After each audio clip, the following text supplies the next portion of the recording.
Doctor Veena ಜಿ.ಎಲ್. Gowda, ಹಿರಿಯ ವಿಜ್ಞಾನಿಗಳು, ಪುತ್ತೂರು. ಇವರು ಗೇರು ಹಣ್ಣಿನ ಸಂಸ್ಕರಣೆ ಮತ್ತು ಮೌಲ್ಯವರ್ಧನೆ ಈ ವಿಷಯದ ಬಗ್ಗೆ ಈ ಹೊತ್ತಿನ ಕಾರ್ಯಾಗಾರವನ್ನು ನಡೆಸಿಕೊಡುತ್ತಾರೆ. ತಮ್ಮ ಅನುಭವ ಮತ್ತು ಓದಿನಿಂದ ದತ್ತವಾದ ಸಮೃದ್ಧವಾದ ಅರಿವನ್ನು ನಮ್ಮೊಂದಿಗೆ ಹಂಚಿಕೊಳ್ಳಲಿದ್ದಾರೆ. ಹಾರ್ಟಿಕಲ್ಚರ್ ಕ್ಷೇತ್ರದಲ್ಲಿ ವಿಶೇಷವಾಗಿ ಗೋಡಂಬಿ, ಮಾವು ಹಾಗೂ ಸೀಬೆ ಬೆಳೆಗಳ ಸಂಶೋಧನೆಯಲ್ಲಿ ಮಹತ್ವದ ಕೊಡುಗೆಯನ್ನು ನೀಡಿರುವ ಡಾಕ್ಟರ್ ವೀಣಾ ಜಿ.ಎಲ್. ಗೌಡ ಇವರು ಗೋಡಂಬಿ ಸೇಬಿನ ಸಮರ್ಪಕವಾದ ಬಳಕೆ ಮತ್ತು ಮೌಲ್ಯವರ್ಧನೆಗಾಗಿ cashew apple fruit bar, cashew pomace cookies, cashew sprout cookies, cashew liquid sweetener ಹಾಗೂ ಕ್ಯಾಶ್ಯೂ ಪ್ರಾಶ್ ಮುಂತಾದ ಮೌಲ್ಯವರ್ಧಿತ ಉತ್ಪನ್ನಗಳ ಸಹ ಅಭಿವೃದ್ಧಿಕಾರರಾಗಿ ಕಾರ್ಯನಿರ್ವಹಿಸಿದ್ದಾರೆ. ಗೇರು ಹಣ್ಣನ್ನು ವಿವಿಧ ನೆಲೆಗಳಲ್ಲಿ ಬಳಸಿಕೊಳ್ಳುವ ಕುರಿತಾದ ಹೊಸ ಹೊಸ ಸಾಧ್ಯತೆಗಳನ್ನು ಶೋಧಿಸಿದ್ದಾರೆ. ಅವರಿಗೆ ನಮ್ಮೆಲ್ಲರ ವತಿಯಿಂದ ಅತ್ಯಂತ ಆತ್ಮೀಯವಾದ ಸ್ವಾಗತವನ್ನು ಕೋರ್ತಾ, ಹಾಗೂ ಹೆಮ್ಮೆಯ ರೈತ ಬಾಂಧವರುಗಳೇ, ನಿಮ್ಮೆಲ್ಲರಿಗೂ ನನ್ನ ನಮಸ್ಕಾರ. ಮೊದಲಿಗೆ ನಾನು ಇಲ್ಲಿನ ಈ ಕಾರ್ಯಕ್ರಮದ ಆಯೋಜಕರಿಗೆ ಬಹಳ ಧನ್ಯವಾದ ಹೇಳಲಿಕ್ಕೆ ಇಷ್ಟಪಡ್ತೀನಿ ಈ ಒಂದು ಅವಕಾಶಕ್ಕಾಗಿ. ಈಗಾಗಲೇ ನಮ್ಮ ನಿರ್ದೇಶಕರು ಗೇರು ಬೆಳೆಯಲ್ಲಿ ಆಗ್ತಿರುವಂತಹ ಆಧುನಿಕ ತಂತ್ರಜ್ಞಾನಗಳ ಬಗ್ಗೆ, ಗೇರು ಬೆಳೆಯ ಪ್ರಾಮುಖ್ಯತೆಯ ಬಗ್ಗೆ, ಅದರಲ್ಲಿನ ಸುಧಾರಿತ ತಳಿಗಳು, ಅದರ ಬೇಸಾಯ ಪದ್ಧತಿಗಳ ಬಗ್ಗೆ ಹಲವಾರು ವಿಚಾರಗಳನ್ನು ನಿಮ್ಮೊಂದಿಗೆ ಹಂಚಿಕೊಂಡಿದ್ದಾರೆ. ಕರ್ನಾಟಕದಲ್ಲಿ ನಾವು ಸುಮಾರು ಸಾವಿರಾರು ಹೆಕ್ಟೇರ್ಗಳಲ್ಲಿ ಈ ಗೋಡಂಬಿ ಬೆಳೆಯನ್ನು, ಗೇರು ಬೆಳೆಯನ್ನು ಬೆಳೀತಾ ಇದ್ದೇವೆ. ಬೆಳೀತಿರುವಂತಹ ಎಲ್ಲ ರೈತ ಬಾಂಧವರು ಗೇರು ಬೀಜ ಅಂದರೆ 10% ಅನುಪಾತವನ್ನು ನೋಡಿದ್ರೆ ಅದರ ಬಗ್ಗೆ ಆಸಕ್ತಿ ವಹಿಸೋದು ಜಾಸ್ತಿ. ಅದರಿಂದಾನೇ ಮಾರುಕಟ್ಟೆ ಇರೋದು, ಅದರಿಂದಾನೇ ಬೆಳೆ ಇರೋದು ಅನ್ನೋ ಒಂದು ಅವರ ಒಂದು ಅಭಿಪ್ರಾಯ. ಇನ್ನು ಉಳಿದಂಥ 90% ಅಂದರೆ ಗೇರು ಹಣ್ಣು ಅದು ಹಾಗೆ ನಷ್ಟ ಆಗ್ತಾ ಇದೆ, ಪೋಲಾಗಿ ಹೋಗ್ತಾ ಇದೆ. ಒಂದು ಪ್ರಮುಖ ಬೆಳೆಯ 90% ಭಾಗ ಹಾಗೆ ನಷ್ಟ ಆಗಿ ಹೋಗೋದು ಒಂದು ಬೆಳೆಯ ನಷ್ಟವೇ ಸರಿ ಅಂತಲೇ ಹೇಳ್ಬೋದು. ಹಾಗಾಗಿ ನಾವು ಯಾವ ಕ್ರಮಗಳನ್ನು ಅನುಸರಿಸೋದ್ರಿಂದ ಆ ಹಾಳಾಗ್ತಿರುವಂತಹ, ನಷ್ಟ ಆಗ್ತಿರುವಂತಹ ಭಾಗವನ್ನು ಒಂದು ಮೌಲ್ಯವರ್ಧಿತ ಪದಾರ್ಥಗಳಾಗಿ ಮಾಡಿ ಹೇಗೆ ಅದನ್ನು ಉಪಯೋಗಿಸ್ಕೋಬೇಕು ಅನ್ನುವಂತಹ ಒಂದು ಸಂಕ್ಷಿಪ್ತ ಮಾಹಿತಿಯನ್ನು ನಾನು ನಿಮ್ಮೊಂದಿಗೆ ಈ ದಿನ ಹಂಚ್ಕೊಳ್ತೇನೆ. ನೆಕ್ಸ್ಟ್, ಈ ಗೇರು ಹಣ್ಣು ನಾವು ಮಾರ್ಕೆಟಲ್ಲಿ ನೋಡುವಂಥ ಹಲವಾರು ಹಣ್ಣುಗಳಿದೆ. ಆದರೆ ಗೇರು ಹಣ್ಣಿಗೆ ಆದಂತಹ ಒಂದು ಬೇಡಿಕೆ ಇಲ್ಲ, ಅದನ್ನು ಕೇಳುವಂತಹ ಗ್ರಾಹಕರಿಲ್ಲ, ಅದಕ್ಕೆ ಆದಂತಹ ಒಂದು ಬೆಂಬಲ ಬೆಲೆ ಇಲ್ಲ ಅಲ್ವಾ? ಹಾಗೇನಷ್ಟೇ ಬೇರೆ ಹಣ್ಣುಗಳು ಸಸ್ಯ ಜೀವಶಾಸ್ತ್ರದ ಪ್ರಕಾರ ಒಂದು ನೈಜ ರೂಪದ ಹಣ್ಣುಗಳು. ಆದರೆ ಗೇರು ಹಣ್ಣು ಒಂದು ಫಾಲ್ಸ್ ಫ್ರೂಟ್, ಸೂಡೋ ಫ್ರೂಟ್ ಅಂತ ಹೇಳ್ತಾರೆ. ಹಾಗಾಗಿ ಇದೊಂದು ಗೇರು ಹಣ್ಣು ಮತ್ತು ಬೀಜದ ಅನುಪಾತವನ್ನು ನೋಡಿದ್ರೆ ಗೇರು ಹಣ್ಣು ಅಗಾಧವಾದ ಗಾತ್ರವನ್ನು ಹೊಂದಿದೆ ಅಂತಲೇ ಹೇಳ್ಬೋದು. ಆದರೆ ಈ ಬೆಳೆ ನಮ್ಮ ದೇಶದ ಬೆಳೆ ಅಲ್ಲವಾದರೂ ಸಹ ಪೋರ್ಚುಗೀಸರು ಈ ಬೆಳೆಯನ್ನು ನಮ್ಮ ದೇಶಕ್ಕೆ ಪರಿಚಯಿಸಿದ್ರು. ನಮ್ಮ ದೇಶದ ಬೆಳೆಯಾಗಿ ವ್ಯಾಪಕವಾಗಿ ಹಬ್ಕೊಂಡಿದೆ. ನಮ್ಮ ಕರಾವಳಿ ಪ್ರದೇಶದಲ್ಲಾಗಿರ್ಬೋದು, ಈಗ ಉತ್ತರ ಕರ್ನಾಟಕ ಭಾಗಗಳಲ್ಲೂ ಕೂಡ ಬಹಳ ಯಶಸ್ವಿಯಾಗಿ ಈ ಬೆಳೆಯನ್ನು ರೈತ ಬಾಂಧವರು ಒಪ್ಕೊಂಡಿದ್ದಾರೆ. Next please. ಇನ್ನು ಗೇರು ಹಣ್ಣಿನ ಭಾಗಗಳನ್ನು ನೋಡಿದ್ರೆ ಇದರಲ್ಲಿ ಸುಮಾರು 80-90% ನಾವು ವಾಟರ್ ಮ್ಯಾಟ್ರಿಕ್ಸ್ ಅಂತ ಹೇಳ್ತೀವಿ, ಅಂದರೆ ದ್ರವ ಜ್ಯೂಸ್ ಇರುತ್ತೆ. ಇನ್ನು ಉಳಿದ 10-20% ಫೈಬರ್ ಮ್ಯಾಟ್ರಿಕ್ಸ್ ಅಂತ ಹೇಳ್ತೀವಿ, ಅಂದರೆ ಪೊಮೇಸ್, ಹಿಂಡಿ ಅಥವಾ ಸಿಪ್ಪೆ. Next please. ಈ ಹಣ್ಣಿನ ರಸದ ಭಾಗ ಅಂದರೆ ಜ್ಯೂಸ್, ಆ ಜ್ಯೂಸಲ್ಲಿ ಏನೇನಿದೆ? ಈಗ ಈ ಬೆಳೆಯನ್ನು ಪೋರ್ಚುಗೀಸರು ನಮ್ಮ ದೇಶಕ್ಕೆ ಪರಿಚಯಿಸುವಾಗ ನೌಕಾಪಡೆ ಅಂದರೆ ಬೋಟಲ್ಲಿ ಬರಬೇಕಾದ್ರೆ ಸುಸ್ತಾದಾಗ ಈ ಗೇರು ಹಣ್ಣನ್ನು ತಿಂತಾ ಇದ್ರಂತೆ. ಯಾಕೆ? ಈ ಗೇರು ಹಣ್ಣಿನ ಜ್ಯೂಸಲ್ಲಿ ಇರುವಂತಹ ಮಿನರಲ್ಸ್ಗಳು ಮತ್ತು ವೈಟಮಿನ್ಸ್ಗಳು ಆ ಸುಸ್ತಾಗುವಿಕೆಯನ್ನು, ಆ ಎನರ್ಜಿ ಬೂಸ್ಟರ್ ಆಗಿ ವರ್ಕ್ ಮಾಡ್ತಾ ಇತ್ತು ಅಂತ ಹೇಳಿ. ಹಾಗಾಗಿ ಈ ಗೇರು ಹಣ್ಣಿನ ರಸದ ಅಥವಾ ಜ್ಯೂಸಿನ ಭಾಗದಲ್ಲಿ ನೋಡಿದರೆ ಏನೇನಿದೆ ಅಂತ, ಇದರಲ್ಲಿ ವಿಟಮಿನ್ ಸಿ ಇದೆ, ಹಾಗೂ ಖನಿಜಾಂಶಗಳು ಅಂತ ಬಂದರೆ ಖನಿಜಾಂಶಗಳಿದೆ, ಹಾಗೂ ಇದರ ಪೊಮೇಸಲ್ಲಿ ಅಂತ ಬಂದರೆ ಡಯಟರಿ ಫೈಬರ್ ಅಂದರೆ ನಾರಿನಂಶ ಹೆಚ್ಚಾಗಿದೆ ಅಂತಲೇ ಹೇಳ್ಬೋದು. Next please. ಇನ್ನು ನಾರಿನಂಶದಲ್ಲಿ ಏನೇನಿದೆ ಅಂತ ನೋಡಿದರೆ ಪ್ರೋಟೀನ್ಗಳಾಗಿರ್ಬೋದು, ಹಾಗೂ ಕೊಬ್ಬು, ಹಾಗೂ ಸೆಲ್ಯುಲೋಸ್, ಹೆಮಿಸೆಲ್ಯುಲೋಸ್, ಪೆಕ್ಟಿನ್ಗಳಾಗಿರ್ಬೋದು, ಈ ಅಂಶಗಳು ನಮ್ಮ ಪೊಮೇಸ್ ಹಿಂಡಿ ಅಂದರೆ ಜ್ಯೂಸನ್ನು ತೆಗೆದು ಉಳಿದಂತಹ ಭಾಗ ಏನಿದೆ ಪೊಮೇಸ್ ಹಿಂಡಿ ಅಥವಾ ಸಿಪ್ಪೆ, ಆ ಭಾಗದಲ್ಲಿ ಈ ಪೋಷಕಾಂಶಗಳು ಹೆಚ್ಚಾಗಿದೆ. Next please. ಇನ್ನು ಗೇರು ಹಣ್ಣಿನ ಪೋಷಕಾಂಶಗಳ ಮಹತ್ವನ ಬೇರೆ ಹಣ್ಣುಗಳ ಜೊತೆ ಹೋಲಿಸಿದ್ರೆ ಈ ವಿಟಮಿನ್ ಸಿ ಅನ್ನುವಂತಹ ಅಂಶ ಅಂದರೆ 5 ಪಟ್ಟು ಜಾಸ್ತಿ ಇದೆ. ಕಿತ್ತಳೆ ಹಣ್ಣುಗಳೇ ನಮ್ಮ ವಿಟಮಿನ್ ಸಿಗೆ ಬಹಳ ಪ್ರಾಮುಖ್ಯತೆಯನ್ನು ವಹಿಸಿದೆ ಅಂತಲೇ ಹೇಳ್ಬೋದು. ಆದರೆ ಆ ಕಿತ್ತಳೆ ಹಣ್ಣಿಗಿಂತಲೂ 5ರಷ್ಟು ಜಾಸ್ತಿ ವಿಟಮಿನ್ ಸಿ ನಮ್ಮ ಗೇರು ಹಣ್ಣಿನಲ್ಲಿ ಲಭ್ಯ ಇದೆ ಅಂತಲೇ ಹೇಳ್ಬೋದು. ಅಧಿಕ ಕ್ಯಾಲೋರಿಫಿಕ್ ವ್ಯಾಲ್ಯೂ ನಮ್ಮ ಗೇರಿ ಹಣ್ಣಿನಲ್ಲಿದೆ. ಇನ್ನು ಈ ಖನಿಜಾಂಶಗಳಿಂದ ಇದು ಭರಪೂರವಾಗಿದೆ ಅಂತಲೇ ಹೇಳ್ಬೋದು. ಖನಿಜಾಂಶಗಳು ಅಂತ ಬಂದರೆ ಪೊಟ್ಯಾಷಿಯಂ ಆಗಿರ್ಬೋದು, ಕ್ಯಾಲ್ಶಿಯಂ ಆಗಿರ್ಬೋದು, ರಂಜಕ ಮತ್ತು ಮೆಗ್ನೀಷಿಯಂ ಆಗಿರ್ಬೋದು, ಈ ಅಂಶಗಳಿಂದ ಈ ನಮ್ಮ ಗೇರು ಹಣ್ಣು ಭರಿತವಾಗಿದೆ. ಹಾಗೂ ಹೆಚ್ಚು ನಾರಿನಂಶ ಇದೆ, ಕಡಿಮೆ ಕೊಬ್ಬಿನ ಅಂಶ ಇದೆ. ಇದು ನಮ್ಮ ಆರೋಗ್ಯಕ್ಕೆ ಬಹಳ ಪೂರಕವಾದಂತಹ ಹಣ್ಣು. Next please. ಇನ್ನು ಆರೋಗ್ಯಕ್ಕೆ ಪೂರಕ ಅಂತ ಬಂದರೆ ಆರೋಗ್ಯದ ಪ್ರಯೋಜನಗಳೇನಪ್ಪ ಅಂತ ನೋಡೋದಾದರೆ ಇದು ವಿಟಮಿನ್ ಸಿ ಹೆಚ್ಚಾಗಿರೋದ್ರಿಂದ ಒಂದು ಶಕ್ತಿವರ್ಧಕದಂತೆ ನಮಗೆ ಇದು ಕಾರ್ಯನಿರ್ವಹಿಸುತ್ತೆ. ಹಲವಾರು ರೋಗ ನಿರೋಧಕ ಶಕ್ತಿಯನ್ನು ಈ ನಮ್ಮ ಗೇರು ಹಣ್ಣು ನೀಡ್ತದೆ. ಅಷ್ಟೇ ಅಲ್ಲ, ಮೂಳೆಗಳ ಗಟ್ಟಿತನಕ್ಕೆ, ಒಸಡಿನ ಆರೋಗ್ಯಕ್ಕೆ, ಹೃದಯದ ಆರೋಗ್ಯಕ್ಕೆ, ರಕ್ತಹೀನತೆಗೆ, ಹೀಗೆ ಹಲವಾರು ರೋಗ ರುಜಿನಗಳಿಂದ ನಾವು ಪಾರಾಗಲು ನಮ್ಮ ಗೇರು ಹಣ್ಣು ಬಹಳನೇ ಸಹಾಯಕವಾಗಿದೆ ಅಂತಲೇ ಹೇಳ್ಬೋದು. ಅದರಲ್ಲಿರುವಂತಹ ವಿಟಮಿನ್ ಸಿ ಆಗಿರ್ಬೋದು, ಆ್ಯಂಟಿ ಆಕ್ಸಿಡೆಂಟ್ಸ್ ಆಗಿರ್ಬೋದು, ಪಾಲಿಫಿನಾಲ್ಸ್ ಆಗಿರ್ಬೋದು, ಇವಿಷ್ಟು ಅಂಶಗಳು ನಮ್ಮ ಗೇರು ಹಣ್ಣನ್ನು ನಮ್ಮ ಇತರೆ ಹಣ್ಣುಗಳಿಗಿಂತ ಬೆಟರ್ ಹಣ್ಣು, ಉತ್ತಮವಾದಂತಹ ಹಣ್ಣು ಅನ್ನೋದನ್ನ ಪ್ರೂವ್ ಮಾಡುತ್ತೆ. Next please. ಇನ್ನು ಇಷ್ಟು ಆರೋಗ್ಯಕರ ಅಂಶಗಳು ಇದ್ದರೂ ಸಹ, ಇಷ್ಟೊಂದು ದೇಹಕ್ಕೆ ಬೇಕಾಗಿರುವಂತಹ ಪೋಷಕಾಂಶಗಳು ಇದರಲ್ಲಿ ಇದ್ದರೂ ಸಹ ಗೇರು ಹಣ್ಣು ನಷ್ಟವಾಗೋದಕ್ಕೆ ಪ್ರಮುಖ ಕಾರಣಗಳೇನಪ್ಪ ಅಂತ ನೋಡೋದಾದರೆ, ಇದರಲ್ಲಿ ಈ ಗೇರು ಹಣ್ಣು ಅದರ ಹೊರ ಮೇಲ್ಮೈ ಬಹಳ ಸೂಕ್ಷ್ಮವಾದಂಥ ಪದರದಿಂದಿದೆ. ಈ ಸಣ್ಣದಾಗಿ ಬೀಸುವಂಥ ಗಾಳಿಗೆ ಹಣ್ಣು ಬಿದ್ದ ನಂತರ ಹೊರ ಮೇಲ್ಮೈ ಡ್ಯಾಮೇಜ್ ಆಗಿಬಿಟ್ಟು ಬೇಗನೆ ಹಾಳಾಗುತ್ತೆ. ಇದರ ಶೆಲ್ಫ್ ಲೈಫ್ ಅಂತ ಏನು ಹೇಳ್ತೀವಿ ಅದು ಬಹಳ ಕಡಿಮೆ ಇದೆ, ಹೈಲಿ ಪೆರಿಷಬಲ್ ಅಂತಲೇ ಹೇಳ್ಬೋದು. ಇನ್ನು ಇದಕ್ಕೆ ಆದಂಥ, ಮೊದಲೇ ಹೇಳಿದಾಗೆ ಇದಕ್ಕೆ ಆದಂಥ ಒಂದು ಸೀಮಿತವಾದಂಥ ಮಾರುಕಟ್ಟೆ ಇಲ್ಲ, ಬೆಂಬಲ ಬೆಲೆ ಆಗಲಿ ಇಲ್ಲ, ಒಂದು ಗ್ರಾಹಕರು ಇದನ್ನು ಕೇಳಿ ಪಡೆಯುವಂತಹ ಯಾವುದೇ ಒಂದು ಕಾರ್ಯಗಳು ಇಲ್ಲ. ಇನ್ನು ಇದಕ್ಕೆ ಬೇಕಾದಂಥ ಬೇರೆ ಹಣ್ಣುಗಳು ಆ ಪರ್ಟಿಕ್ಯುಲರ್ ಸೀಸನಲ್ಲಿ ಬಂದ ತಕ್ಷಣ ಅದನ್ನು ಸಂಸ್ಕರಣಾ ಘಟಕಗಳಿಗೆ ಕೊಂಡೊಯ್ದು ಅದನ್ನು ಒಂದು ರೀತಿ ಪಲ್ಪ್ ಮಾಡೋದಿಂದಾಗಿರ್ಬೋದು, ಒಂದು ಪದಾರ್ಥಗಳನ್ನಾಗಿ ಮಾಡೋದಿಂದ ಆಗೋದು, ಅದಕ್ಕೆ ಆದಂಥ ಒಂದು ಸಂಸ್ಕರಣಾ ಘಟಕಗಳು, ಕಾರ್ಖಾನೆಗಳು ಕೆಲಸ ಮಾಡ್ತಾ ಇದೆ. ಆದರೆ ನಮ್ಮ ಗೇರು ಹಣ್ಣಿಗೆ ಬೇಕಾಗಿರುವಂತಹ ಯಾವುದೇ ಒಂದು ಸಂಸ್ಕರಣಾ ಘಟಕಗಳಾಗಿರ್ಬೋದು, ಕಾರ್ಖಾನೆಗಳಾಗಿರ್ಬೋದು ಗೇರು ಹಣ್ಣಿಗೆ ಎಲ್ಲಿಯೂ ಸಹ ಇಲ್ಲ. ಇದು ಒಂದು ಅಂಶ ಆಗಿದೆ. ನೆಕ್ಸ್ಟ್, ಸಾಂಸ್ಕೃತಿಕ ಅಭ್ಯಾಸಗಳು ಅಂತ ಬಂದರೆ, ಪ್ರೀವಿಯಸ್ ಸ್ಲೈಡ್ ಪ್ಲೀಸ್. ಸಾಂಸ್ಕೃತಿಕ ಅಭ್ಯಾಸಗಳು ಅಂತ ಬಂದರೆ, ಈಗ ನಮ್ಮ ರೈತ ಬಾಂಧವರಲ್ಲಿ ಒಂದು ನಮಗೆ ಏನಂದರೆ, ಗೇರು ಬೆಳೆ ಅಂತ ಬಂದರೆ ಗೇರು ಬೀಜದಿಂದ ಮಾತ್ರನೇ ನಮಗೆ ಆದಾಯ ಬರುವಂಥದ್ದು. ಗೇರು ಹಣ್ಣು ಅದರಿಂದ ಯಾವುದೇ ಆದಾಯ ಬರಲ್ಲ, ಅದು ಹಾಗೆ ನಷ್ಟ ಆಗಿ ಹಾಗೆ ಜಮೀನಿನಲ್ಲಿ ಕೊಳೆಯೋಕ್ಕೆ ಬಿಡ್ತಾರೆ. ಆದರೆ ಅದರಿಂದ ಕೂಡ ಆದಾಯ ಇದೆ ಅನ್ನೋದನ್ನು ನಾವು ಅರ್ಥಕೋಬೇಕು, ರೈತ ಬಾಂಧವರಿಗೆ ಅದನ್ನು ತಲುಪಿಸಬೇಕು.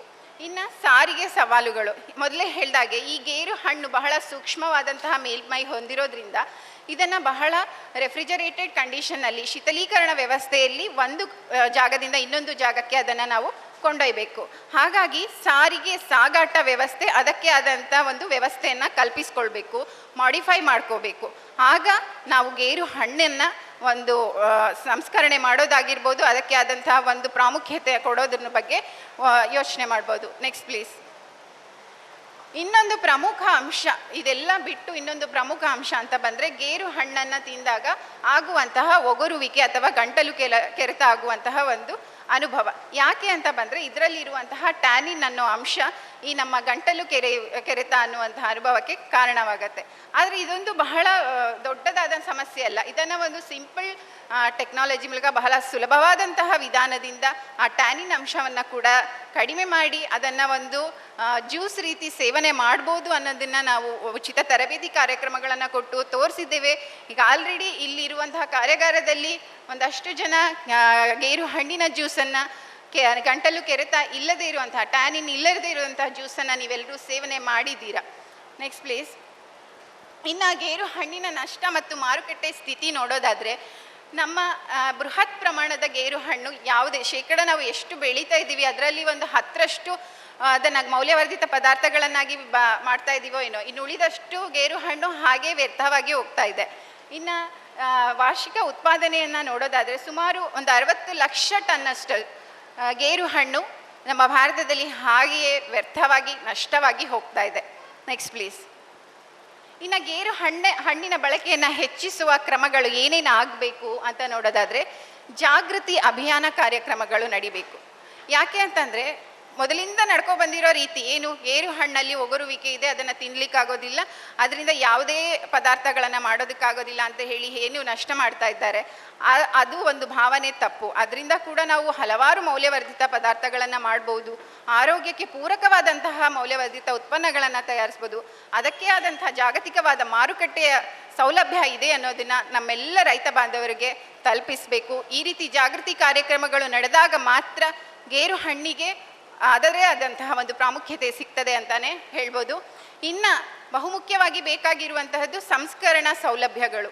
ಯಾಕೆ ಅಂತಂದರೆ ಒಂದು ಪರ್ಟಿಕ್ಯುಲರ್ ಸೀಸನಲ್ಲಿ ನಮಗೆ ಗೇರು ಹಣ್ಣು ಲಭ್ಯ ಇರ್ತದೆ ಮತ್ತು ಅದರ ಶೆಲ್ಫ್ ಲೈಫ್ ಅನ್ನೋದು ಕೂಡ ಬಹಳ ಕಡಿಮೆ ಅವಧಿಯವರೆಗೂ ಇರೋದ್ರಿಂದ ಒಂದು ಶೀತಲೀಕರಣ ವ್ಯವಸ್ಥೆ, ಆ ಗೇರು ಹಣ್ಣನ್ನು ಸಂಸ್ಕರಣೆ ಮಾಡುವಂತಹ ವ್ಯವಸ್ಥೆ ಆಗಬೇಕಾಗಿದೆ. ಇನ್ನು ಮೌಲ್ಯವರ್ಧನೆ, ಈ ಮೌಲ್ಯವರ್ಧನೆ ಬಗ್ಗೆ ನಾನು ಬರುವಂತಹ ಸ್ಲೈಡ್ಗಳಲ್ಲಿ ಎಕ್ಸ್ಪ್ಲೇನ್ ಮಾಡ್ತೇನೆ. ಇನ್ನು ರಫ್ತಿಗೆ ಅವಕಾಶಗಳನ್ನು ಮಾಡಿಕೊಡ್ಬೇಕು. ರೈತರು ಯಾರ್ಯಾರು ಗೇರು ಬೆಳೆಯನ್ನು ಬೆಳೀತಿದ್ದಾರೆ, ಗೇರು ಹಣ್ಣಿನ ಬಗ್ಗೆ ಒಲವು ತೋರಿಸ್ತಿದ್ದಾರೆ, ಅವರಿಗೆ ಪ್ರೋತ್ಸಾಹಕಗಳನ್ನು ಕೊಡೋದ್ರ ಮೂಲಕ ಗೇರು ಹಣ್ಣಿನ ಬಗ್ಗೆ ಒಂದು ಒಲವನ್ನು ಮೂಡಿಸಬೇಕು. ಸಂಶೋಧನೆ ಮತ್ತು ಜಾಗೃತಿ ಕಾರ್ಯಕ್ರಮಗಳು ನಡೀಬೇಕು ಮತ್ತು ಆಹಾರ ಉದ್ಯಮದೊಂದಿಗೆ ನಾವೊಂದು ಸಹಯೋಗ ಮಾಡಿಕೊಂಡಾಗ ಗೇರು ಹಣ್ಣು ಏನು ಈ ದಿನ ನಷ್ಟ ಆಗ್ತಿದೆ ಅದು ಮುಂದಿನ ದಿನಗಳಲ್ಲಿ ನಷ್ಟ ಆಗೋದಿಲ್ಲ ಅಂತಲೇ ಹೇಳ್ಬೋದು. Next please. ಇನ್ನು ಗೇರು ಹಣ್ಣನ್ನು ಸಾಗಾಟ ಮಾಡ್ಬೋದು, ಹಾಗೆ ಅದನ್ನು ಸಂಸ್ಕರಣೆ ಮಾಡ್ಬೋದು. ಆದರೆ ಅದನ್ನು ಪ್ಯಾಕಿಂಗ್ ಮಾಡೋದು ಹಾಗೂ ಅದನ್ನು ಮಾರುಕಟ್ಟೆಗೆ ಸಾಗಾಟ ಮಾಡೋದ್ರ ಬಗ್ಗೆ ಹೆಚ್ಚಿನ ಆಸಕ್ತಿಯನ್ನು ವಹಿಸಬೇಕು. Next please. ಇನ್ನೊಂದು ಪ್ರಮುಖವಾದಂಥ ಅಂಶ ಟ್ಯಾನಿನ್ ರಿಮೂವಲ್ ಅಂತ ಹೇಳಿದೆ. ಟ್ಯಾನಿನನ್ನು ತೆಗೆಯುವಂಥದ್ದು ಜ್ಯೂಸಿಂದ. ಇದನ್ನು ನೀವು ಆಲ್ರೆಡಿ ಈಗ ಇಲ್ಲಿ ಬಂದಿರೋರು ಒಂದಷ್ಟು ಜನ ಗೇರು ಹಣ್ಣಿನ ಜ್ಯೂಸನ್ನು ಸೇವನೆ ಮಾಡಿದ್ದೀರಾ.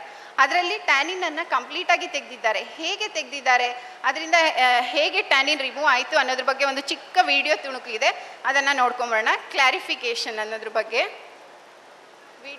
Video please. Cashew apple juice contains tannins which cause astringency and turbidity. So clarification is essential. Natural settling can be used, but it is slow. To speed up the process, clarifying agents like sago or rice gruel are commonly added.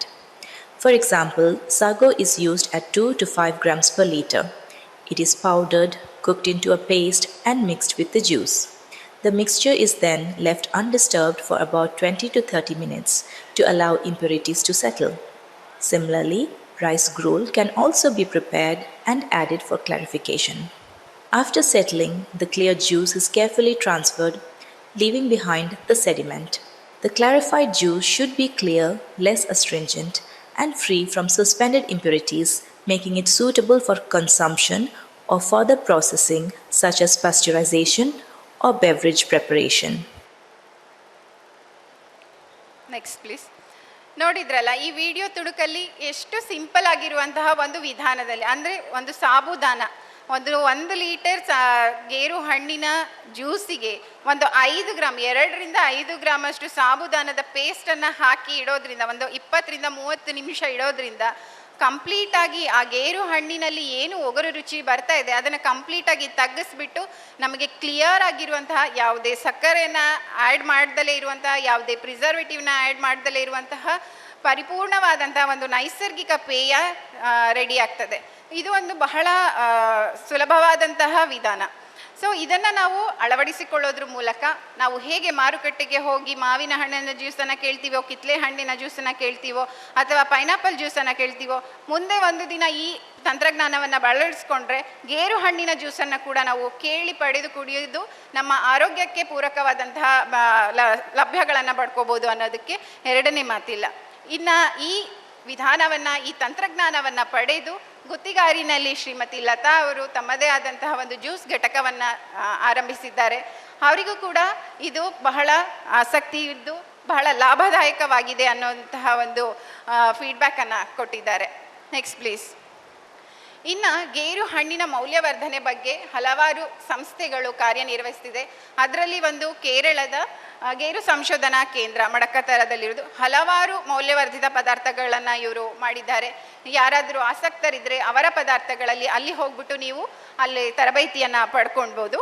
ಅವರು ನೋಡೋದಾದರೆ ಗೇರು ಹಣ್ಣಿನ soda juice ಆಗಿರ್ಬೋದು, chocolates ಆಗಿರಬಹುದು, jam, jelly, ಪಿಕ್ಕಲ್ಸ್, ಹೀಗೆ ಹಲವಾರು ಮೌಲ್ಯವರ್ಧಿತ ಪದಾರ್ಥಗಳನ್ನು ಗೇರು ಹಣ್ಣಿನಿಂದನೇ ಮಾಡಿದ್ದಾರೆ. Next please. ಅದನ್ನು ಬಿಟ್ಟು ನಮ್ಮ ಸಂಸ್ಥೆ ಅಂದರೆ ಗೇರು ಸಂಶೋಧನಾ ನಿರ್ದೇಶನಾಲಯ ಇಲ್ಲೇ ನಿಮ್ಮ ಸಮೀಪದಲ್ಲಿರುವ ಪುತ್ತೂರಿನಲ್ಲಿ ನಾವು ಗೇರು ಹಣ್ಣನ್ನು ಬಳಸಿಕೊಂಡು ಹಲವಾರು ಮೌಲ್ಯವರ್ಧಿತ ಪದಾರ್ಥಗಳನ್ನು ನಾವು ತಯಾರಿಸಿದ್ದೇವೆ. ಆಸಕ್ತರು ಇದರ ಬಗ್ಗೆ ಮಾಹಿತಿಯನ್ನು ಪಡ್ಕೋಬೇಕು, ಅದರ ಬಗ್ಗೆ ತರಬೇತಿಯನ್ನು ಪಡ್ಕೋಬೇಕು ಅನ್ನೋರು ನಮ್ಮ ಸಂಸ್ಥೆಯನ್ನು ನೀವು ಸಂಪರ್ಕಿಸ್ಬೋದು. Next please. ಅದರಲ್ಲಿ ಒಂದು ಕ್ಯಾಶ್ ಲೈಮ್ ಹೆಸರೇ ಹೇಳೋ ರೀತಿ ಇದರಲ್ಲಿ ಕ್ಯಾಶ್ಯೂ ಆ್ಯಪಲ್ ಜ್ಯೂಸು ಇದೆ, ಜೊತೆಗೆ ಲೈಮ್ ಕೂಡ ಇದೆ. ಅಂದರೆ ಇದು ವಿಟಮಿನ್ ಸಿ ಇಂದ ಹೇರಳವಾಗಿರುವಂತಹ ಒಂದು ರೆಡಿ ಟು ಸರ್ವ್ ಜ್ಯೂಸ್ ಅಂತಲೇ ಹೇಳ್ಬೋದು. Next please. ಈ ತಂತ್ರಜ್ಞಾನವು ಕೂಡ ನಮ್ಮ ಸಂಸ್ಥೆಯಲ್ಲಿ ಲಭ್ಯವಿದೆ. ಆಸಕ್ತರು ಇದನ್ನು ಪಡ್ಕೋಬೇಕು, ಇದರ ತರಬೇತಿ ಬಗ್ಗೆ ಅಥವಾ ಇದರ ವಿಚಾರದ ಬಗ್ಗೆ ತಿಳ್ಕೋಬೇಕು ಅಂದರೆ ನಮ್ಮ ಸಂಸ್ಥೆಯನ್ನು ನೀವು ಸಂಪರ್ಕಿಸ್ಬೋದು. ಮತ್ತು ಗೇರು ಹಣ್ಣಿನ ಸೈಡರ್, ಇದರಲ್ಲಿ ಸೈಡರ್ ಹೇಗೆ ಆ್ಯಪಲ್ ಸೈಡರ್ ಇದೆಲ್ಲ ನೋಡ್ತೀರಾ, ಹಾಗೆ ಈ ನಮ್ಮ ಗೇರು ಹಣ್ಣಿನಿಂದಲೂ ಕೂಡ ನಾವು ಸೈಡರನ್ನು ಡೆವಲಪ್ ಮಾಡಿದ್ದೇವೆ. ಇದರಲ್ಲಿ ನೋಡೋದಾದರೆ ಮದ್ಯ ಸಾರಾಂಶ 3ರಿಂದ 5ರಷ್ಟು ಇರ್ಬೋದು. ಇದು ಕೂಡ ವಿಟಮಿನ್ ಸಿ ಇಂದ ಹಾಗೂ ಆ್ಯಂಟಿ ಆಕ್ಸಿಡೆಂಟ್ಗಳಿಂದ ಹೆಚ್ಚಾಗಿರುವಂತಹ ಒಂದು ಸೈಡರ್, ಆರೋಗ್ಯಕ್ಕೆ ಪೂರಕವಾದಂತಹ ಲಾಭಗಳನ್ನು ಕೊಡುವಂತಹ ಒಂದು ಸೈಡರ್ ಆಗಿದೆ. Next please. ಇನ್ನು ಗೇರು ಹಣ್ಣಿನ ಜಾಮ್, ಬೇರೆ ಹಣ್ಣುಗಳ ಜಾಮನ್ನು ನಾವು ನೋಡಿದ್ದೇವೆ. ಅದರಲ್ಲಿ ಮಾರ್ಕೆಟಲ್ಲಿ ಏನು ಲಭ್ಯ ಇರುತ್ತೆ ಅದರಲ್ಲಿ ಮಾವಿನ ಹಣ್ಣಾಗಿರ್ಬೋದು, ಪಪ್ಪಾಯ ಹಣ್ಣಾಗಿರ್ಬೋದು, ಆ ಟೇಸ್ಟನ್ನು ಹೋಲುವಂತಹ ರಾಸಾಯನಿಕಗಳನ್ನು ಬಳಸಿ ಜಾಮ್ಗಳನ್ನು ಮಾಡಿರ್ತಾರೆ. ಆದರೆ ಗೇರು ಹಣ್ಣಿನ ಜಾಮ್ ನಾವು ನಮ್ಮ ಸಂಸ್ಥೆಯಿಂದ ಏನು ಅಭಿವೃದ್ಧಿಪಡಿಸಿದ್ದೇವೆ, ಇದರಲ್ಲಿ ಕಂಪ್ಲೀಟಾಗಿ ನಾವು ಗೇರು ಹಣ್ಣಿನ 80% ಗೇರು ಹಣ್ಣನ್ನು ಉಪಯೋಗಿಸಿಕೊಂಡು ತಯಾರಿಸಿದಂತಹ ಜಾಮ್ ಆಗಿರ್ಬೋದು. ಈ ಜಾಮಲ್ಲಿ ವಿಟಮಿನ್ ಸಿ ಹಾಗೂ ಅದರ್ ಆ್ಯಂಟಿ ಆಕ್ಸಿಡೆಂಟ್ಸ್ಗಳು ಬಹಳ ಹೆಚ್ಚಾಗಿದೆ ಅಂತಲೇ ಹೇಳ್ಬೋದು. Next please. ಇನ್ನು ಗೇರು ಹಣ್ಣಿನ ಜೆಲ್ಲಿ ಇಲ್ಲ ಮಕ್ಕಳಿಗೂ ಇದೊಂದು ಬಹಳ ಇಷ್ಟವಾಗಿರುವಂತಹ ಪದಾರ್ಥ ಅಂತಲೇ ಹೇಳ್ಬೋದು. ಇದು ಕೂಡ ವಿಟಮಿನ್ ಸಿ ಮತ್ತು ಖನಿಜಾಂಶಗಳಿಂದ ಪೂರಕವಾಗಿದೆ. ಇದರಲ್ಲೂ ಕೂಡ ನಾವು ಯಾವುದೇ ಪ್ರಿಸರ್ವೇಟಿವ್ಸ್ ಆಗಿರ್ಬೋದು, ಕೆಮಿಕಲ್ಸ್ ಆಗಿರ್ಬೋದು, ಆ್ಯಡೆಡ್ ಫ್ಲೇವರ್ಸ್, ಗೇರು ಹಣ್ಣಿನ ಫ್ಲೇವರ್ ಕೊಡಬೇಕು, ಗೇರು ಹಣ್ಣಿನ ಟೇಸ್ಟ್ ಕೊಡಬೇಕು ಅಂತ ಯಾವುದೇ ರಾಸಾಯನಿಕಗಳನ್ನು ನಾವು ಇದರಲ್ಲಿ ಬಳಸಿಲ್ಲ. Next please. ಇನ್ನು ಗೇರು ಹಣ್ಣಿನ ಫ್ರೂಟ್ ಬಾರ್ ಅಂತಲೇ ಹೇಳ್ಬೋದು. ನಿಮಗೆಲ್ಲರಿಗೂ ಇದು ಪರಿಚಯ ಇದೆ. ಏನಂದರೆ ಮಾವಿನ ಹಣ್ಣಿನ ಸೀಸನ್ ಬಂದಾಗ ಮಾವಿನ ಹಣ್ಣಿನ ಮಾಂಬಳ ಮಾಡುವಂತಹ ಒಂದು ಪದ್ಧತಿ ಇಲ್ಲಿನ ಜನರು ಮಾಡ್ತಾರೆ. ಹಾಗೆ ನಾವು ಗೇರು ಹಣ್ಣಿನಿಂದಲೂ ಮಾಡ್ಬೋದು ಅನ್ನೋದನ್ನು ತೋರಿಸ್ಕೊಟ್ಟಿದ್ದೇವೆ. ಇದರಲ್ಲೂ ಅಷ್ಟೇ ನಾವು ಯಾವುದೇ ಬೇರೆ ರಾಸಾಯನಿಕಗಳನ್ನು ಬಳಸಿಲ್ಲ. ಇದರಲ್ಲಿ ಗೇರು ಹಣ್ಣು ಸಂಪೂರ್ಣವಾಗಿ ಬಳಸಿ ಮಾಡ್ಬೋದು. ಜೊತೆಗೆ ನೀವು ಪೇರಳೆ ಹಣ್ಣು ಅಥವಾ ಬೇರೆ ಹಣ್ಣುಗಳನ್ನು ಮಿಶ್ರಣ ಮಾಡಿಕೊಂಡು ಒಂದು ಅನುಪಾತದಲ್ಲಿ ಈ ಮಾಂಬಳ ಅಥವಾ ಫ್ರೂಟ್ ಬಾರನ್ನು ನೀವು ರೆಡಿ ಮಾಡ್ಕೋಬೋದು. ಇದರಲ್ಲಿ ನೀವು ಸ್ಟೋರ್ ಮಾಡಿ ಇಡಬೇಕು, ಜಾಸ್ತಿ ದಿನ ಅದಕ್ಕೊಂದು ಪ್ರಿಸರ್ವೇಟಿವ್ ಹಾಕಿಡಬೇಕು ಅನ್ನೋದೇನಿಲ್ಲ. ಯಾಕಂದರೆ ಇದನ್ನು ಡ್ರೈ ಮಾಡಿ ಇಡೋದ್ರಿಂದ ಸುಮಾರು 5ರಿಂದ 6 ತಿಂಗಳ ಕಾಲ ರೂಮ್ ಟೆಂಪರೇಚರಲ್ಲೇ ಇಡ್ಬೋದು. ಇದು ಹಾಗೆ ಶೇಖರಿಸಿ ಇಡ್ಬೋದು. Next please. ಇನ್ನು ಗೇರು ಹಣ್ಣಿನ ಬೆಲ್ಲ, ಜೋನಿ ಬೆಲ್ಲ ಅಂತ ಹೇಳಿ ನಾವು ಇದನ್ನು ಅಭಿವೃದ್ಧಿಪಡಿಸಿದ್ದೇವೆ. ಇದರ ಬಗ್ಗೆ ನಿಮಗೆ ಆಲ್ರೆಡಿ ಒಂದಷ್ಟು ಮಾಹಿತಿಗಳು ಸಿಕ್ಕಿದೆ. ಕಡಿಮೆ ಗ್ಲೈಸೆಮಿಕ್ ಇಂಡೆಕ್ಸ್ ಇರುವಂಥವರು, ಈವನ್ ಮಧುಮೇಹಿಗಳು ಕೂಡ ಇದನ್ನು ಸೇವನೆ ಮಾಡ್ಬೋದು. ಇದರಲ್ಲಿ ಖನಿಜಾಂಶಗಳಿಂದ ಪೂರಕವಾಗಿದೆ, ವಿಟಮಿನ್ ಸಿ ಹೆಚ್ಚಾಗಿದೆ ಅಂತ. ಯಾವುದೇ ಬೆಲ್ಲವನ್ನು ನೀವು ಮಾರುಕಟ್ಟೆಯಲ್ಲಿ ನೋಡಿ ಇದರ ಜೊತೆ ಹೋಲಿಸಿದಾಗ ಇದರಲ್ಲಿ ಇರುವಂತಹ ಆರೋಗ್ಯವರ್ಧಕಗಳು ಹೆಚ್ಚಾಗಿದೆ. ಹಾಗಾಗಿ ಗೇರು ಹಣ್ಣು ಒಂದು ಹಣ್ಣಿನಿಂದ ಬೆಲ್ಲವನ್ನು ಕೂಡ ಮಾಡ್ಬೋದು ಅನ್ನೋದನ್ನು ನಾವು ತೋರಿಸಿಕೊಟ್ಟಿದ್ದೇವೆ. Next please. ಇನ್ನು ಕ್ಯಾಶ್ಯೂ ಬ್ರಷ್, ಇನ್ನು ನೀವು ಚವನ್ ಬ್ರಷ್ ಅಂತ ಹೇಳಿ ನೋಡಿರ್ತೀರ ಹೊರಗಡೆ, ರೋಗ ನಿರೋಧಕ ಶಕ್ತಿಗೋಸ್ಕರ ಮಕ್ಕಳಿಗಾಗಿ, ವಯೋವೃದ್ಧರಿಗಾಗಿ. ಹಾಗೂ ಈ ಚವನ್ ಬ್ರಷ್ ಅನ್ನುವಂಥದ್ದು ನಮ್ಮ ಕೋವಿಡ್ ಸಮಯದಲ್ಲಿ ಬಹಳ ಫೇಮಸ್ ಆಯಿತು. ಯಾಕೆಂದರೆ ವಿಟಮಿನ್ ಸಿ, ಆ್ಯಂಟಿ ಆಕ್ಸಿಡೆಂಟ್ಸ್ ರಿಚ್ ಇರುವಂತಹ ಪದಾರ್ಥಗಳನ್ನು ತಿನ್ನಬೇಕು ಅಂದಾಗ ಅದೇ ಮಾದರಿಯಲ್ಲಿ ವಿಟಮಿನ್ ಸಿ ಹೇರಳವಾಗಿರುವಂತಹ ಗೇರು ಹಣ್ಣನ್ನು ಉಪಯೋಗಿಸಿಕೊಂಡು ನಾವು ಚವನ್ ಬ್ರಷನ್ನು ಮಾಡಿದ್ದೇವೆ. ಇದು ಕೂಡ ರೋಗ ನಿರೋಧಕ ಶಕ್ತಿ ಹೆಚ್ಚಾಗಿರೋದ್ರಿಂದ ಬಹಳಷ್ಟು ಜನರು ಇದರ ಬಗ್ಗೆ ಒಲವನ್ನು ತೋರಿಸ್ತಾ ಇದ್ದಾರೆ. Next please. ಇನ್ನು ಗೇರು ಹಣ್ಣಿನ ಮಫಿನ್ ಅಂತಲೇ ಹೇಳ್ಬೋದು, ಕಪ್ ಕೇಕ್ಸ್ ಬರುತ್ತಲ್ಲ ಇದು ಎಲ್ಲ ವಯೋಮಾನದವರಿಗೂ ಆ್ಯಸ್ ಎ ಸ್ನ್ಯಾಕಿ ಪ್ರಾಡಕ್ಟ್ ಸಂಜೆಯ ಟೈಮಿಗೆ ಹಾಗೆ ತಿನ್ನುವಂಥಕ್ಕೆ ಇದನ್ನು ಒಂದು ಅಭಿವೃದ್ಧಿಪಡಿಸಿದ್ದೇವೆ. ಇದರಲ್ಲಿ ಯಾವುದೇ ಮೊಟ್ಟೆಯನ್ನಾಗಲಿ ಇದನ್ನು ಬಳಸಿಲ್ಲ ಅಥವಾ ಮೈದಾವನ್ನು ಬಳಸಿಲ್ಲ. ಹಾಗೆ ಮಾಡಿರುವಂಥ ಗೇರು ಹಣ್ಣನ್ನು ಬಳಸ್ಕೊಂಡು ಮಾಡಿರುವಂತಹ ಮಫಿನ್. Next please. ಇನ್ನು ಜಿಂಜಿ ಕ್ಯಾಶ್ ಲೈಮ್, ಇದರಲ್ಲಿ ನಾವು ಶುಂಠಿ ಮತ್ತು ಗೇರು ಹಣ್ಣನ್ನು ಬಳಸಿಕೊಂಡು ಒಂದು ರೆಡಿ ಟು ಸರ್ವ್ ಒಂದು ಜ್ಯೂಸನ್ನು ಡೆವಲಪ್ ಮಾಡಿದ್ದೇವೆ. Next please. ಇನ್ನು ಗೇರು ಹಣ್ಣು, ಇಷ್ಟು ಜ್ಯೂಸ್ ಆಧಾರಿತ, ಗೇರು ಹಣ್ಣಿನ ರಸ ಆಧಾರಿತ ಒಂದಷ್ಟು ಪದಾರ್ಥಗಳ ಬಗ್ಗೆ ನಾನು ನಿಮಗೆ ಹೇಳಿದೆ. ಇನ್ನು ಜ್ಯೂಸನ್ನು ತೆಗೆದು ಉಳಿದಂಥ ನಾರಿನ ಅಂಶದ ಪದಾರ್ಥ ಪೋಮೇಸ್ ಅಥವಾ ಹಿಂಡಿ ಅಂತ ಏನು ಹೇಳ್ತೀವಿ, ಇದರಲ್ಲಿ ನಾರಿನ ಅಂಶ ಜಾಸ್ತಿ ಆಗಿರೋದ್ರಿಂದ ಇದು ಕೂಡ ತ್ಯಾಜ್ಯದ ರೂಪದಲ್ಲಿ ಪರಿಗಣಿಸಲಾಗೋದಿಲ್ಲ. ಇದನ್ನು ಕೂಡ ಬಳಸಿಕೊಂಡು ನಾವು ಎಲ್ಲ ವಯಸ್ಕರಿಗೂ, ಅಂದರೆ ಮಕ್ಕಳಿಗಾಗಿರ್ಬೋದು, ಈವನ್ ವಯಸ್ಕರಿಗಾಗಿರ್ಬೋದು, ಒಂದು ಸ್ನ್ಯಾಕ್ ಸಂಜೆಯ ಟೈಮಿಗೆ ಒಂದು ಸ್ನ್ಯಾಕ್ ಆಗಿ ತಿನ್ನುವಂತಹ ಒಂದು ಪದಾರ್ಥ, ಹಾಗೂ ಜಾಸ್ತಿ ದಿನಗಳ ಕಾಲ ಅದನ್ನು ಶೇಖರಿಸಿ ಇಡುವಂತಹ ಪದಾರ್ಥವನ್ನು ನಾವು ಡೆವಲಪ್ ಮಾಡಿದ್ದೇವೆ. ಅದುವೇ ಗೇರು ಹಣ್ಣಿನ ಪೋಮೇಸ್ ಪುಡಿಯಿಂದ ಮಾಡಿದಂತಹ ಕುಕೀಸ್. Next please. ಇನ್ನು ಗೇರು ಹಣ್ಣಿನ ಪೊಮೇಸ್ ಅಷ್ಟೇ ಅಲ್ಲ, ಗೇರು ಬೀಜದ ಮೊಳಕೆ, ಮಳೆಗಾಲದಲ್ಲಿ ಆಯ್ದಲೇ ಉಳಿದಂತಹ ಬೀಜಗಳು ತೋಟದಲ್ಲಿಯೇ ಮೊಳಕೆ ಹೊಡೆದು ಹಾಗೆ ವ್ಯರ್ಥವಾಗಿ ಹೋಗ್ತದೆ. ಆದರೆ ಗೋಡಂಬಿಗೆ ಅದನ್ನು ಹೋಲಿಸಿದರೆ ಗೇರಿನ ಮೊಳಕೆಯಲ್ಲಿರುವಂತಹ ಮಿನರಲ್ಸ್ಗಳು ಜಾಸ್ತಿ. ಸೊ ನಾವು ಅದರ ಬಗ್ಗೆ ಸಂಶೋಧನೆ ನಡೆಸಿ ಅದು ವೇಸ್ಟ್ ಆಗಿ ಹೋಗಬಾರ್ದು, ಅದರಿಂದ ಒಂದು ಮೌಲ್ಯವರ್ಧಿತ ಪದಾರ್ಥವನ್ನು ರೆಡಿ ಮಾಡಿದರೆ ನಾವು ವರ್ಷ ಪೂರ್ತಿ ಅದರ ಲಾಭವನ್ನು ಪಡಿಬೇಕು ಅನ್ನೋ ಒಂದು ಉದ್ದೇಶದಿಂದ ಗೇರು ಹಣ್ಣಿನ ಮೊಳಕೆಯ ಕುಕ್ಕೀಸನ್ನು ನಾವು ತಯಾರು ಮಾಡಿದ್ದೀವಿ. ಕುಕ್ಕೀಸೇ ಯಾಕೆ ಅಂತ ಹೇಳಿದರೆ, ನಮ್ಮ ಮಕ್ಕಳಿಗೂ ಕೂಡ ಅದು ಪ್ರಿಯವಾದದ್ದು, ಎಲ್ಲ ವಯಸ್ಕರಿಗೂ ಅದು ಪ್ರಿಯವಾದದ್ದು ಅಂತ ಹಾಗಾಗಿ ಕುಕ್ಕೀಸನ್ನು ನಾವು ಡೆವಲಪ್ ಮಾಡಿದ್ದೇವೆ. ಈ ತಂತ್ರಜ್ಞಾನವನ್ನು ಪಡೆದಂತಹ ನಮ್ಮ ರಾಧಾಕೃಷ್ಣಜಿ ಅವರು ಇಲ್ಲೇ ಇದ್ದಾರೆ. ಅದ್ರ ಬಗ್ಗೆ ಏನೇನು ಲಾಭ ನಷ್ಟಗಳಿದೆ, ಅದ್ರ ಬಗ್ಗೆ ಏನೇನು ಆಗಿದೆ ಅನ್ನೋದು ಅವ್ರು ನಿಮಗೆ ಬೇಕಾದರೆ ನೀವು ಅವರನ್ನು ಸಂಪರ್ಕಿಸಿದರೆ ತಿಳಿಸ್ಕೊಡ್ತಾರೆ. Next please. ಇನ್ನು ಕುರ್ಕುರೆ, ಇದು ಅಷ್ಟೇ ಸ್ನ್ಯಾಕಿ ಪ್ರಾಡಕ್ಟ್. ಇದನ್ನು ಕೂಡ ನಾವು ಪೊಮೇಸ್ ಪೌಡರನ್ನು ಬಳಸಿಕೊಂಡು ಮಾಡಿದ್ದೇವೆ. Next please. ಇನ್ನು ನಾವು ಯಾವುದೇ ಪದಾರ್ಥಗಳನ್ನು ತಯಾರಿ ಮಾಡಬೇಕಂದ್ರೆ ಅದರಲ್ಲಿರುವಂತಹ ಯಂತ್ರೋಪಕರಣಗಳ ವ್ಯವಸ್ಥೆಗಳ ಬಗ್ಗೆ ಒಂದು ಅರಿವನ್ನು ಇಟ್ಕೋಬೇಕು. ಆನಂತರ ನಾವು ಆ ಪದಾರ್ಥಗಳ ತಯಾರಿಕೆ, ಆ ಉತ್ಪನ್ನಗಳ ಅಭಿವೃದ್ಧಿ ಬಗ್ಗೆ ಯೋಚನೆ ಮಾಡಬೇಕಾಗ್ತದೆ. Next please. ಇನ್ನು ಗೇರು ಹಣ್ಣು ಒಂದು ಪರ್ಟಿಕ್ಯುಲರ್ ಈ ಬೇಸಿಗೆ ಕಾಲದಲ್ಲಿ ಮಾತ್ರ ಸಿಗ್ತದೆ, ಆವಾಗ ನಾವು ಮಾತ್ರ ಮೌಲ್ಯವರ್ಧಿತ ಪದಾರ್ಥಗಳ ಬಗ್ಗೆ ಯೋಚನೆ ಮಾಡಬೇಕಾ? ಇಲ್ಲ. ಗೇರು ಹಣ್ಣನ್ನು ನಾವು ಸಂಸ್ಕರಿಸಿ ಶೇಖರಣೆ ಮಾಡಿ ಇಟ್ಟುಕೊಂಡು ವರ್ಷ ಪೂರ್ತಿ ಆ ಗೇರು ಹಣ್ಣಿನ ಬಳಕೆಯನ್ನು ಮಾಡ್ಕೋಬೋದು. ಹೇಗೆ ಮಾಡ್ಬೋದು ಅನ್ನೋದಕ್ಕೆ ಒಂದು ಚಿಕ್ಕ ವಿಡಿಯೋ ತುಣುಕು ಇಲ್ಲಿದೆ. ಇದೊಂದು ನಮ್ಮ ಸಂಸ್ಥೆಯಿಂದ ಅಭಿವೃದ್ಧಿಪಡಿಸಿದಂತಹ ಒಂದು ಟೆಕ್ನಾಲಜಿ, ಪ್ರಿಸರ್ವೇಷನ್ ಬಗ್ಗೆ ಇದೆ. ಅದನ್ನು ನೀವು ನೋಡಿ, ಹೇಗೆ ಒಂದು ಸಿಂಪಲ್ ವಿಧಾನ, ಸುಲಭವಾದಂಥ ವಿಧಾನ ಮನೆಯಲ್ಲೇ ಮಾಡ್ಕೋಬೋದು. ಅಥವಾ ನಾವು ಒಂದು ಉದ್ಯಮನ ಸ್ಟಾರ್ಟ್ ಮಾಡ್ತೀವಿ ಅಂದರೆ ಒಂದು ಚಿಕ್ಕದಾದಂಥ -80, -20 ಅನ್ನುವಂಥ ಡೀಪ್ ಫ್ರೀಸರ್ಸ್ನ ಇಟ್ಕೊಂಡು ಇದನ್ನು ಗೇರು ಹಣ್ಣಿನ ಪಲ್ಪನ್ನು ನೀವು Cashew apple juice is highly nutritious but prone to microbial spoilage. Pasteurization is a crucial step to ensure safety, extend shelf life, and maintain quality. Pasteurization involves controlled heating of juice to destroy harmful microorganisms and inactivate enzymes while retaining most of its nutritional and sensory properties. The clarified juice is transferred into a clean glass bottle and heated till a temperature of around 82 degrees Celsius is reached. That is approximately near the boiling point. After placing the cap, it is allowed to cool at room temperature. The pasteurized juice can be stored for up to 3 months at room temperature and up to 6 months under refrigerated conditions. ಗೇರು ಹಣ್ಣಿನ ಜ್ಯೂಸನ್ನು ಕೂಡ ತಯಾರಿ ಮಾಡಿ ಇಟ್ಕೊಂಡು ಒಂದು ಪ್ಯಾಸ್ಚರೀಕರಣವನ್ನು ಮಾಡಿದರೆ ಅದನ್ನು ಸುಮಾರು 3 ರಿಂದ 6 ತಿಂಗಳ ಕಾಲ ನಾವು ಶೀತಲೀಕೃತ ವ್ಯವಸ್ಥೆಯಲ್ಲಿ ಇಡಬಹುದು, ಹಾಗೂ ಅದರ ನೈಸರ್ಗಿಕ ರುಚಿಯನ್ನು ನಾವು ಸೇವನೆ ಮಾಡ್ಬೋದು ಅನ್ನೋದನ್ನು ಈ ವಿಡಿಯೋ ತುಣುಕು ಹೇಳ್ತದೆ. Next please. ಇನ್ನು ನಮ್ಮ ಸಂಸ್ಥೆಯಲ್ಲಿ ಈಗ ಗೇರು ಹಣ್ಣಿನ ಮೌಲ್ಯವರ್ಧನೆ ಬಗ್ಗೆ ಇರುವಂತಹ ಸೌಲಭ್ಯಗಳು ಏನೇನಪ್ಪ ಅಂತ ನೋಡಿದ್ರೆ, ಹಲವಾರು ಮಷಿನರೀಸ್ಗಳು ನಮ್ಮ ಸಂಸ್ಥೆಯಲ್ಲಿ ಲಭ್ಯ ಇದೆ. Next please. ಇನ್ನು ಗೇರು ಹಣ್ಣಿನಿಂದಾಗಿರ್ಬೋದು, ಯಾವುದೇ ಒಂದು ಗೇರು ಪದಾರ್ಥವನ್ನು ನಾವು ಡೆವಲಪ್ ಮಾಡಿದರೆ ಅದರಲ್ಲಿರುವಂತಹ ನ್ಯೂಟ್ರಿಷನಲ್ ಪ್ಯಾರಾಮೀಟರ್ಸ್, ಪೋಷಕಾಂಶಗಳ ಬಗ್ಗೆ ಸಂಕ್ಷಿಪ್ತವಾಗಿ ಬಹಳ ಎಲ್ಲ ರೀತಿಯ ಒಂದು ಸ್ಟಡೀಸನ್ನು ಮಾಡಿ, ಸಂಶೋಧನೆಯನ್ನು ಮಾಡಿ, ಯಾವುದೇ ಒಂದು ಪದಾರ್ಥದಲ್ಲಿ ಯಾವ ಪೋಷಕಾಂಶಗಳು ಎಷ್ಟರಷ್ಟಿದೆ, ಅದನ್ನು ಎಷ್ಟು ದಿನಗಳ ಕಾಲ ನಾವು ಸಂಸ್ಕರಣೆ ಮಾಡಿ ಇಡ್ಬೋದು ಅನ್ನೋದ್ರ ಬಗ್ಗೆ ಕಂಪ್ಲೀಟಾಗಿ ನಾವು ಸ್ಟಡಿ ಮಾಡಿ ಆನಂತರ ಒಂದು ಪ್ರಾಡಕ್ಟನ್ನು ನಾವು ಮಾರುಕಟ್ಟೆಗೆ ತಲುಪಿಸುವ ಪ್ರಯತ್ನವನ್ನು ಮಾಡ್ತೇವೆ. Next please. ಇನ್ನು ಇನ್ಸ್ಟಿಟ್ಯೂಟ್ ಟೆಕ್ನಾಲಜಿ ಮ್ಯಾನೇಜ್ಮೆಂಟ್ ಯೂನಿಟ್ ಅಂತ ನಮ್ಮ ಸಂಸ್ಥೆಯಲ್ಲಿರೋದು.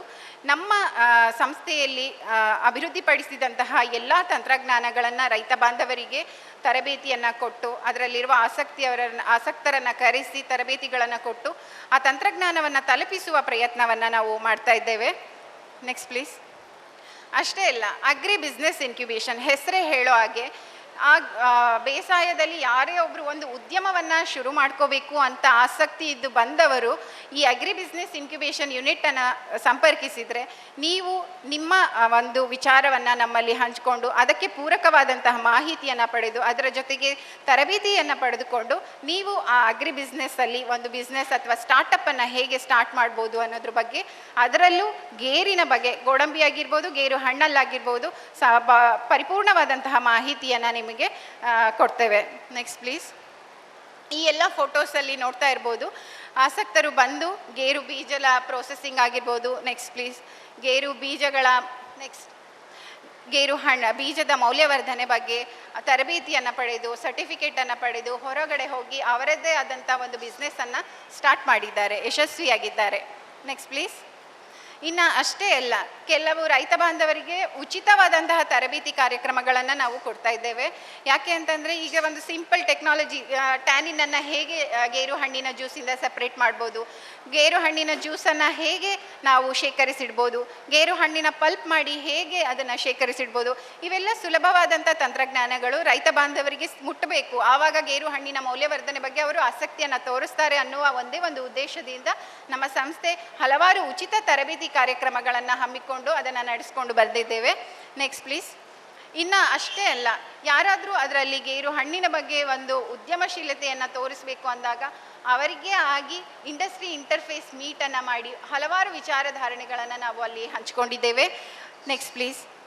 ಪ್ರತಿ ವರ್ಷದಂತೆ ಗೇರು ದಿನೋತ್ಸವವನ್ನು ಮಾಡಿ ನಮ್ಮ ಸಂಸ್ಥೆಯಲ್ಲಿ ಲಭ್ಯ ಇರುವಂತಹ ಎಲ್ಲ ತಂತ್ರಜ್ಞಾನಗಳನ್ನು ಅಲ್ಲಿಟ್ಟು ಎಲ್ಲ ಬಂದವರಿಗೆ, ರೈತ ಬಾಂಧವರಿಗೆ ಆ ತಂತ್ರಜ್ಞಾನಗಳ ಬಗ್ಗೆ ಸಂಕ್ಷಿಪ್ತ ಮಾಹಿತಿಯನ್ನು ಕೊಟ್ಟು ಅದರ ಬಗ್ಗೆ ಅರಿವಿನ ಮೂಡಿಸುವಂತಹ ಜಾಗೃತಿ ಕಾರ್ಯಕ್ರಮಗಳು ನಮ್ಮ ಸಂಸ್ಥೆ ವತಿಯಿಂದ ನಡೀತಾ ಇದೆ.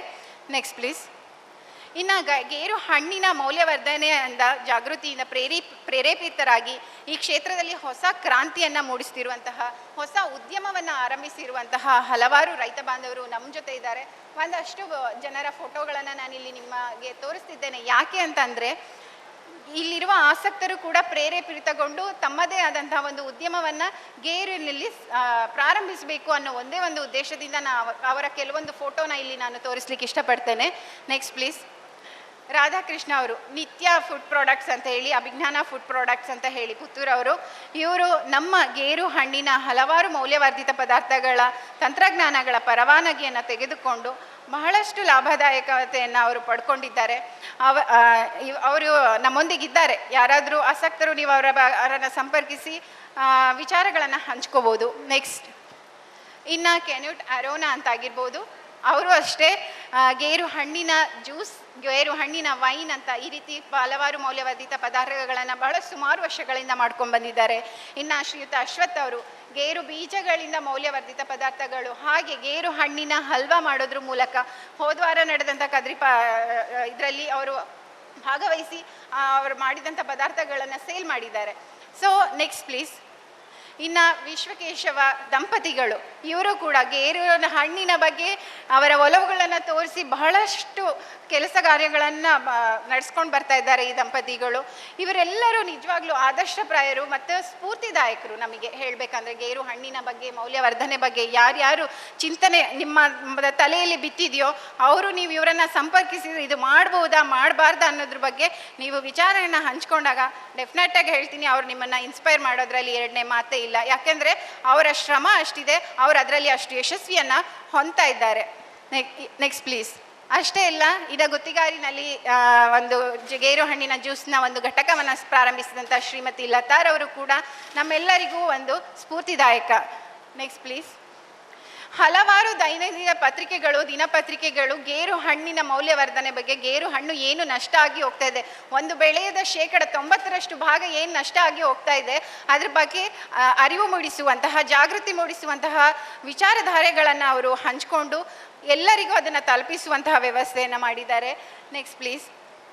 ಇನ್ನು ನಾವು ಒಂದು ಸ್ವಂತ ಉದ್ಯಮವನ್ನು ಶುರು ಮಾಡಬೇಕು, ಗೇರು ಹಣ್ಣಿನಲ್ಲಾಗಿರ್ಬೋದು, ಮೌಲ್ಯವರ್ಧನೆಯಲ್ಲಾಗಿರ್ಬೋದು. ಏನೇನಪ್ಪ ಅಂತ ಬಂದರೆ, ಒಂದು ಉದ್ಯಮಶೀಲತೆಯ ಬಗ್ಗೆ ತರಬೇತಿ ಕೇಂದ್ರಗಳು ಎಲ್ಲೆಲ್ಲಿದೆ ಅದನ್ನು ನಾವು ಹುಡುಕಿ ಅಲ್ಲಿ ನಾವು ಸಂಪರ್ಕಿಸಬೇಕು.